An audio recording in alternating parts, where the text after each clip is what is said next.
So, good day everyone. I'm here today to present my topic, but let me introduce first myself. I'm Albani Moname. My topic is about Faye Abdallah 21 Nursing Theory. So, as you can see the pictures, this is Faye Abdallah, and she is one of the most influential nursing theory and public health science, and she was an American pioneer in nursing research. Abdallah was the first nurse and woman to serve as a Deputy Surgeon General of the United States. So, in early life of Faye Abdallah, she was born on March 13, 1919 in New York City as a first-generation American. Her father immigrated from Algeria heritage and his mother immigrated in Scotland. Her family subsequently moved to the New Jersey when she attended in high school. On May 6, 1937, the German hydrogen-filled airship Hindenburg exploded over Lenkhorst. So, nakikita niyo dyan sa pictures na may sumabog. Abdallah and her brother witnessed the explosion, destructions, and fire after the ingredient hydrogen killed many people. That incident became turning point in Abdallah's life. Diyan na yung time na gusto ni Faye Abdallah na mag-learn about nursing and become a professional nurse. Kasi naisip ni Faye Abdallah nung nasaksihan niya yung pangyayari, wala siyang kapangyarihan na ma-help yung mga taong sugatan kasi di niya alam anong gagawin niya. Kaya nag-decide siya na maging isang professional nurse. Sobrang lakas ng impact ng incident sa life ni Faye Abdallah. Akala niya magiging professional nurse lang siya, but ngayon isa na siyang influential nursing theorist sa kasaysayan. Then, educations.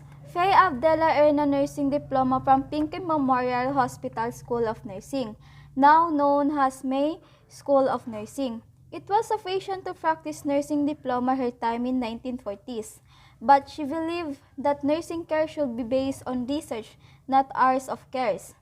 Abdallah went to earn 3 degrees from Columbia University and Bachelor of Science degree in Nursing in 1945, a Master of Art degree in Physiology in 1947, and a Doctor of Education degree in 1955. With her advised education, Abdallah should have choosing to become a doctor. However, she explained in one on her interview that she wanted to be an MD or a doctor medicine. She could do all she wanted to be in a nursing, which is a caring profession. So gusto niya din maging isang doctor of medicine, pero mas pinili niya na maging isang nursing kasi nandun lahat yung gusto niya. Mas lalo sa pag-care ng mga patients. So, next, what has influenced Faye Abdallah in the development her own model of nursing? So, in 1937, she wanted to be a nurse on day she saw Hindenburg's exploit. So, yun na nga, base sa sinabi ko first na yun yung dahilan bakit gusto ni Faye Abdallah na maging isang professional nurse nang dahil sa insidente na yun. Then, second is 1949, she spent 40 years in public health service where she first became involved in research, being assigned to perform study to improve nursing practice. So, in 1936, she was influenced by the desire to promote Christ-centered comprehensive nursing care. So, next is about Abdallah 21 nursing problem theory.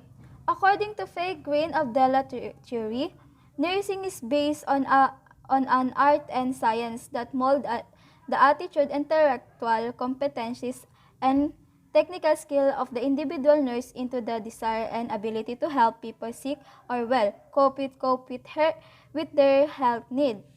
So, sa sinasabi ni Faye Abdallah, ito yung nurse na may abilities na yung mga taong may sakit para mabigyan ng nurse yung mga may sakit na pangailangan ng kalusugan.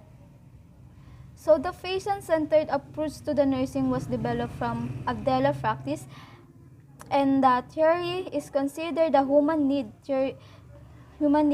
It was formulated to be an instrument for nursing education, so it must suitable in the field. The nursing model is intended to guide care in the hospital institutions but can also be applied to community health nursing as well. So, Abdala typology of 21 nursing problem. Number 1 is to maintain good hygiene and physical comfort. So, ito yung after ng procedure, it is important to clean the patients properly, physically comforted, proper position in bed. So, number 2 is to promote optimal activity, exercise, rest, sleep. Ito yung patient na need na ng rest. For example, yung patients na tapos na opera, i-make sure ng nurse na yung patients are able to rest and sleep po by providing a conducive environment for their rest. Yung hindi maingay na room para makarelax talaga yung patients. So, number 3 is to promote safety thought preventions of accidents, injury, or other trauma, and thought preventions of speed of infections. It is making sure the side rays are always up when leaving the patients. One way we prevent this spread of infections. It's thought proper disinfect of the equipment. So, number 4, to maintain good body mechanic and prevent a collective deformity. It is positioned that patient properly allowing for the normal anatomical positions of the body part. So, number 5, facilitate the maintenance of the supply of oxygen to all body cell. Ito yung kapag yung patients nahirapan ng huminga o kailangan nila supplyan ng oxygen sa katawan nila, kaya dapat i-attach yung oxygen sa patients para makahinga sila ng maayos. Then number 6 is to facilitate the maintenance of nutrition of all body cell. For examples, the patient undergoing procedure. So it is important to monitor the blood glucose level. If when the patient blood glucose falls from the normal value, ito na yung pwede nang sila lagyan ng dextrose. So, number 7, to facilitate the maintenance of eliminations. So, it is providing bed pans or urinal to patients and at the time. So, number 8, to facilitate the maintenance of fluid and electrolyte balance. It is proper regulations of the intravenous solution as well as a proper incorporations. For example, is when the patient have a low serum potassium. So, kailangan bigyan siya ng gamot para tumaas yung serum potassium niya sa katawan niya. Yun yung facilitate of maintenance of fluid that electrolyte balance. So, next is number 9, to recognize the physiological response of the body to disease conditions, pathologic, physiologic, and competency. So, it is important to check the patients for sign of internal gastrointestinal bleeding by monitoring the blood pressure and cardiac rate. So, number 10, to facilitate the maintenance of regularly mechanism and functions.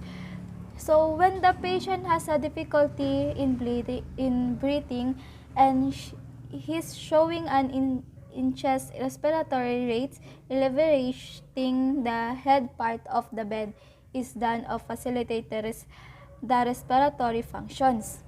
So, number 11, to facilitate the maintenance of sensory functions.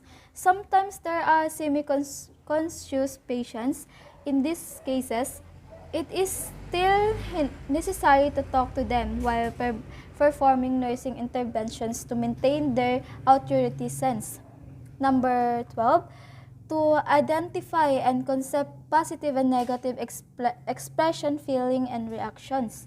So, karamihan kasi sa mga patients, natatakot sila before undergoing to the procedure.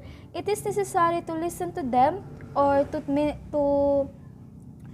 patient expressions and allow them to ask questions. So, number 13, to identify and accept interrelatedness of emotion and organic illness. So, if the patient gusto nilang umiyak, mas magandang iiyak nila yon para makahelp nila sa emotion nila.